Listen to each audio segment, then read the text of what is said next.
کیا آپ جانتے ہیں کہ کولڈ وار کے دوران سوویت یونین نے ایک ایسا خوفناک ہتھیار تیار کیا تھا جو نہ تو مکمل ہوائی جہاز تھا اور نہ ہی مکمل بحری جہاز۔ تو ایکرینو پلین دراصل ایک گراؤنڈ ایفیکٹ وہیکل تھا، یعنی ایسا طیارہ جو پانی کے انتہائی قریب رہ کر پرواز کرتا تھا۔ ایکرینو پلین کے کئی ماڈلز بنائے گئے، مگر سب سے مشہور تھا کیسپین سی مانسٹر۔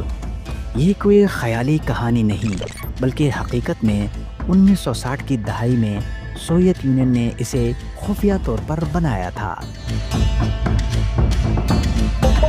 یہ تقریباً 100 میٹر لمبا تھا اور اس کی رفتار 500 سے 700 کلومیٹر فی گھنٹہ تک پہنچ سکتی تھی۔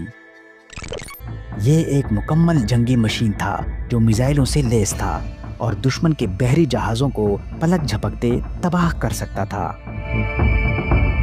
اب سوال یہ پیدا ہوتا ہے کہ آخر یہ حیرت انگیز مشین کیسے کام کرتی تھی؟ دوستو، ایکرینو پلین کا سب سے بڑا راز تھا گراؤنڈ ایفیکٹ۔ جب یہ جہاز پانی کے قریب اڑتا تھا تو ہوا نیچے دب کر ایک کشن یا تکیے کی طرح کام کرتی تھی۔ یہ کشن جہاز کو زیادہ تیزی، استحکام اور ایندھن کی بچت دیتا تھا۔ دوستو، اس کی ناکامی کی کئی وجوہات تھی۔ ایکرینو پلین انتہائی مہنگا پروجیکٹ تھا جسے صرف ایک خاص جنگی صورتحال میں استعمال کیا جا سکتا تھا۔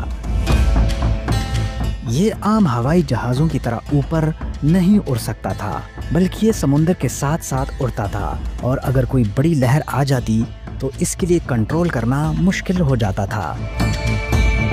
1991 میں جب سوویت یونین کا خاتمہ ہوا تو اس جیسے کئی خفیہ منصوبے بند کر دیے گئے اور ایکرینو پلین بھی تاریخ میں دفن ہو گیا۔